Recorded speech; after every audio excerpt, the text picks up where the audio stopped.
So this year we gave you a lot of notice, more notice than ever, about when you needed to plan your QuakeCon vacation for Dallas, right?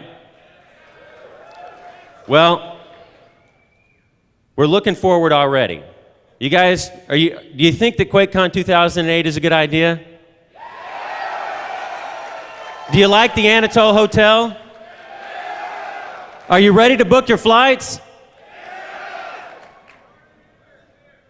There we go. Get ready. QuakeCon already announced earlier than ever, July 31st through August 3rd, 2008, here at the same place at the Hilton Anatole in Dallas. We're going to have no construction next year. We'll even be able to build it out bigger and better next year than this year. So get ready for next year.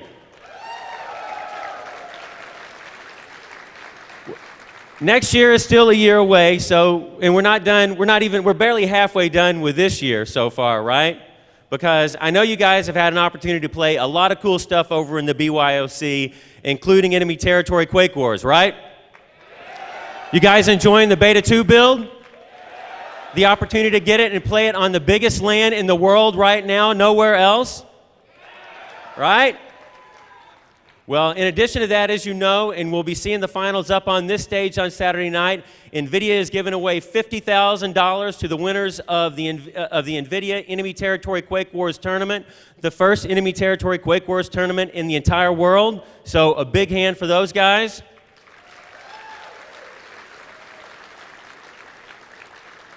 And not only do you get to play the Beta Build 2.0 in the BYOC, but we're not going to let you go home and then not have the build. We're going to make sure that everybody also has a File Planet key so that you can download the game and play at home when you get there.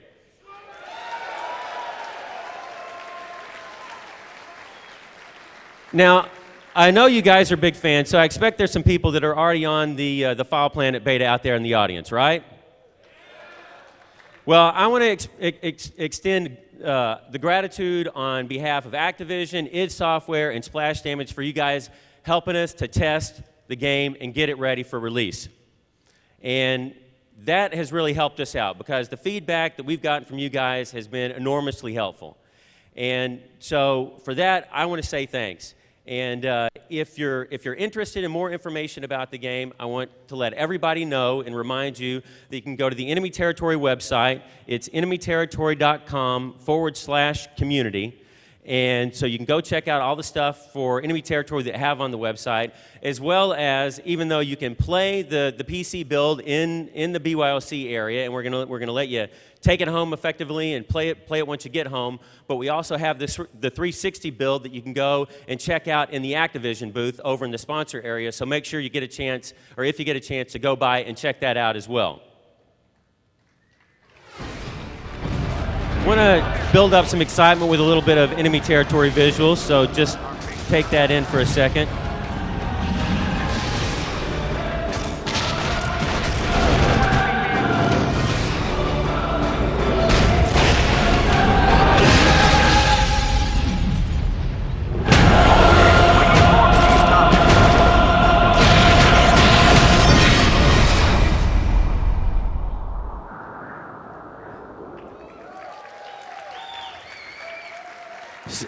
So, what are you waiting on? You're waiting on to get this box in your hands, right?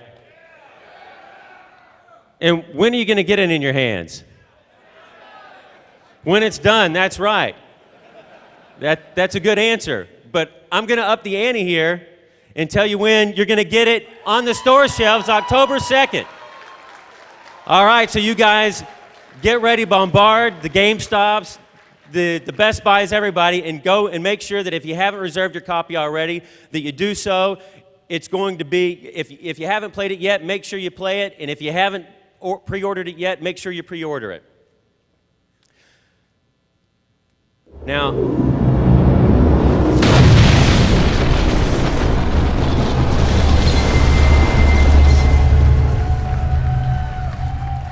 I think there's some Wolfenstein fans out in the audience, am I right? Are you guys looking for some Wolfenstein news? Well, we are working on the game and continue in development with Raven working on the single-player piece, and 3-Wave Software is dedicated on the multiplayer piece of the game as well. Stay tuned for more information about Wolfenstein coming soon. So I hate to tease and get y'all excited about that, but I wanted to let everybody know is that it's still right there in the back of our mind, and we're going to have more information about the game soon. But did anybody play Return to Castle Wolfenstein out in the audience? Yeah, I thought so. Do you guys like movies? Would you like a Wolfenstein movie? Guess what? I'm going to officially announce that we've licensed the rights to bring Return to Castle Wolfenstein to the big screen as a major Hollywood production. You guys looking forward to that? Well, the most amazing part of the news is the team that we have working on it. We've got the production resources of Samuel Hadida, and you can see his credits on the side. The guy has experience with video games and other awesome movies, but attached as a writer and director on the movie is Academy Award winner Roger Avery. This guy I met for the first time at QuakeCon last year, and he personally expressed to me what a huge fan of Wolfenstein, going all the way back to Wolf 3D he was. So for me is that the best part of this is that it's not just that Wolfenstein is licensed to be made as a movie, but that we have a team that is going to be capable of making the movie come up to the level of quality as that we've always been able to achieve with the video games, and that has me incredibly excited, and I hope it is exciting for you guys too.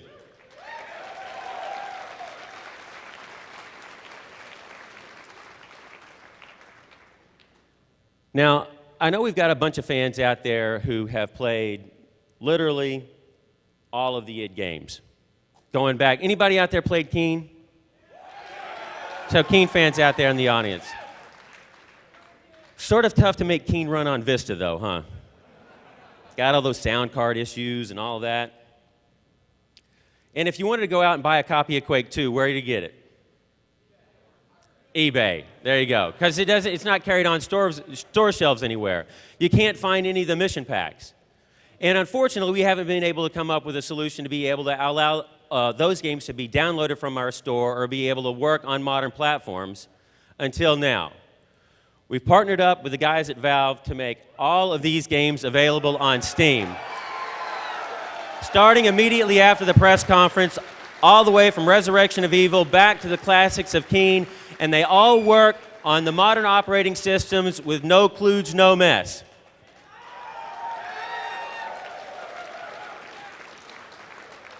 And I'm even going to go one better.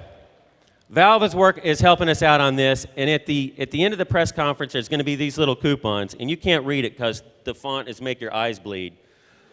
But what it says is Quake for free. So if you're at QuakeCon and you have a voucher and you don't have a copy of Quake, you download it over Steam for free. There's a Steam key to get the game for free. Everybody, exclusive to everybody here.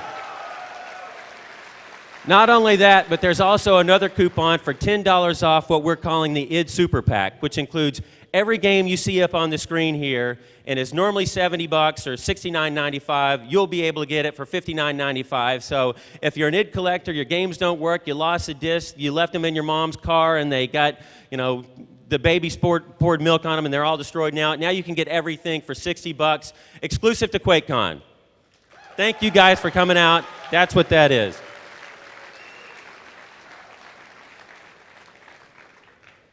Of course, Steam is, I think, is a credit to the Valve guys because it sort of has brought in the future of distribution for games, which is electronic and over the internet. And that's not our first experience with distribution over the internet because we had a little project called Doom Arcade that we did with Microsoft and Activision to bring you Doom for your Xbox 360. And I want to let you guys know, because we've had a lot of questions about this, is that our next project for Xbox Live Arcade is going to be Quake Arena Arcade, which is now in development with us and Pi Studios, and we're working on that hard to get it into your hands as soon as possible. So I know there's a bunch of XLA fans out there, there's a bunch of Quake 3 fans out there, and there's a bunch of id and Pi fans out there. So look what's coming in the future.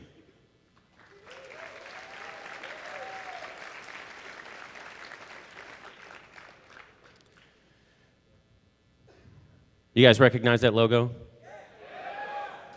Quake 3, right? I was looking on the GameSpy stats the other day, just randomly, and I noticed that this game, which was first available as Quake 3 test in February of 1999, so that was, what, 8.5 years ago, is still the 10th most popular game being played on GameSpy. And I know you guys are the core of who's out there playing it online, aren't you? Well, we appreciate what you guys have done over the years in building the popularity of the game. And we also like the notion of being able to distribute things online. And we also like free. Do you guys like free? I don't think you'd be at QuakeCon if you didn't like free. Since the key, it should be like Quake Free Con, I think, right? John is going to talk a lot more in specifics when he gets up and gives his keynote, but I wanted to let you know, just on an announcements basis, is that we at ID are building a second team, which is our first project that is in development now is what we're codenaming Quake Zero, which means zero cost, zero hassle. You'll be able to play effectively Quake 3 through your web browser. Anybody can play against your friends. You don't have to have a CD key. It's all going to be available for free, supported only by advertising dollars, and we are working on that in development now, and John is going to have more details about it. So look forward to John talking about that. As you know, John is also not only a master of PC coding, but has also managed to extend his genius to the cell phone and handheld market as well, right? Doom RPG was our first entry into the market, and amazingly, on a first game, partnering with Fountainhead Entertainment, we have already had over 1 million downloads to date, and that was a game that just came out about a year and a half ago and wasn't even rolled out worldwide until probably about a year ago. So we've had enormous success on the handheld market. It's been our partnership with EA Mobile and, of course, the development talent over at Fountainhead Entertainment that have enabled us to realize this as such a success. And I want to bring up Catherine Kang, who's the president of Fountainhead Entertainment. She's got an extra special presentation and some announcements about the stuff that Fountainhead is working on in partnership with ID. Catherine?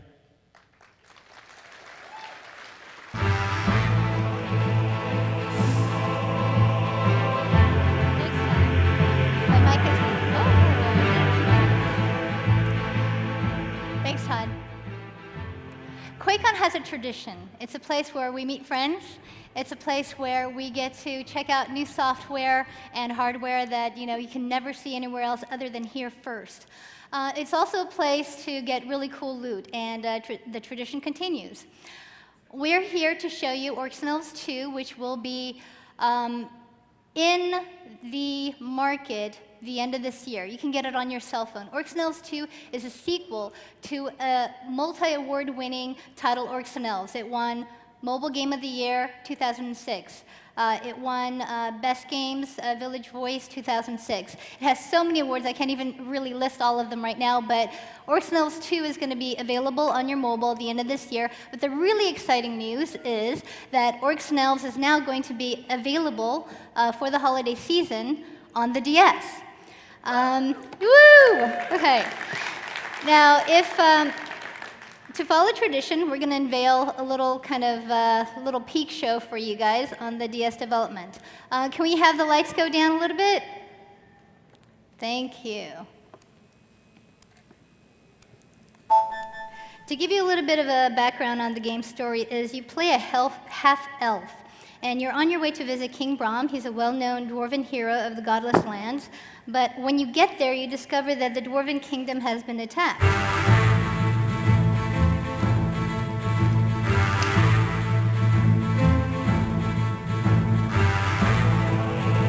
The level that I'm going to be showing you is prison. It's been flooded, and you have to make your way into various rooms, and without doing too much damage to yourselves, but a lot of damage to your enemies, you have to lower the level of the water so you can make sure that you can open up the... woo! Okay. Now, these slime monsters are actually kind of creepy because if there's a body laying around, they'll consume them. But boy, I am very powerful today.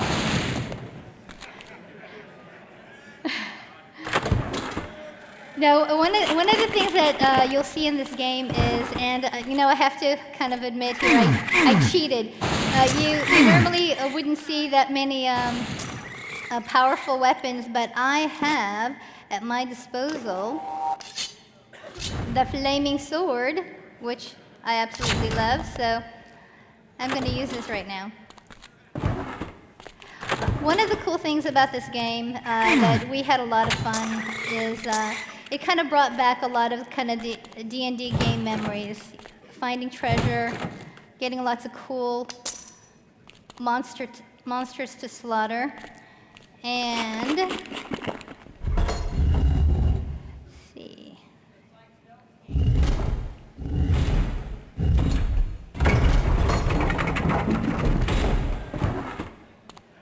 All right. Now, one of the things here that we try to do is make sure that when you get a really difficult monster, you save the game. We give you options to make sure not to have to play it all over again. Now, this is Sonia. She's kind of a badass spider. And because we don't have all day, I'm going to whack her with the Super Wand Lightning. Now, she's pretty tough, but she's kind of getting a little bit afraid, and she's going to run away, and she's going to recharge. But that gives you a little bit of a peek about what we're working on the DS, and this should be available for the holiday season for you guys. And the Orcs and Elves DS has the same soul as the mobile, but we play in a real 3D environment. We have a lot of new features in this game. We have 3 additional new levels. We have additional monsters, and of course a lot of new weapons to kill those monsters with. But we're really excited about bringing this game to the DS, and we hope you have a chance to bring yourselves to the booth. EA has a great booth here at QuakeCon. Go over there, check it out. They're showing Orcs and Elves 2 on the mobile and Orcs and Elves DS. And the really cool thing about it is they're giving you an opportunity to win a brand new DS or a brand new cell phone. So these lovely ladies, they're the mobile EA Mobile Squad. What they're going to do is they're going to be looking out for you guys and stamp your hand. So you have to get the Orcs and Elves mark on you. Once you get the Orcs and Elves mark, go to the EA booth. Check out the Orcs and Elves 2 game. Check out Doom RPG. Check out Orcs and Elves 1. Check out Orcs and Elves DS. And then go to the EA guys and go, where's my loot? Okay? Try to win a DS. There's a cell phone. And there's lots of cool other goodies that you guys can win. And I hope you guys enjoy yourselves. Thank you very much for your time. And now back to Todd. Thank you, Anna. Man, talking through a live demo is tough. Great job, Anna. And you've out-embroidered me on your jeans. Dang it. All right. Wow, we have talked about a lot of stuff. I mean, we've talked about a release date for Enemy Territory. We talked about all of the games on Steam, the stuff on mobile, movie, Wolfenstein, Enemy Territory, QuakeCon next year. But we still have actually I think the most important announcements to go. And John is the tech guy, as you all know, and I'm not gonna try to outdo John on IdTech 5. But John's not a marketing guy, and so I'm going to throw a couple things up there before I let him go into all the technical detail, which is that what you're going to get to see and what you're going to hear John talk about and what you'll see Matt demonstrate tomorrow afternoon in terms of the capabilities of the technology, I think it means a couple things. It means to developers and publishers there's another option of an engine out there for you to use other than what's currently available on the market. And as a gamer, because of the way the engine works, because of the way the technology works, it is really platform agnostic between Mac, PC, 360, PS3. So you don't have to have console hate if you're a PC player because we're focusing on the console. And if you're a console owner, you don't have to wish that your version was good as the PC because the technology does all that stuff. And so if you're a developer or a publisher that is considering a third-party licensing solution and you don't take a very close look at IdTech 5 is among the choices of what you consider, I really think that you just don't understand what your job is, or you must be in somebody's pocket. And all you guys in the press can write that down. All right, the next announcement is too big for me to make. It takes the man himself, John Carmack. Give him a big round of applause.